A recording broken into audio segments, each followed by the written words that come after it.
Guys প্রথমে ভিডিওটা দেখো, তারপর ভিডিওতে করা ফানি কমেন্ট গুলো পড়বো। So let's go.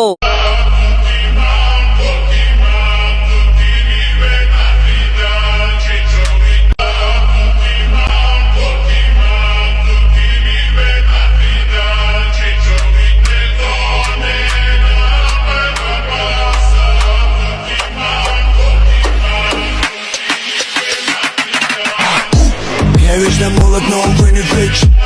Лечу.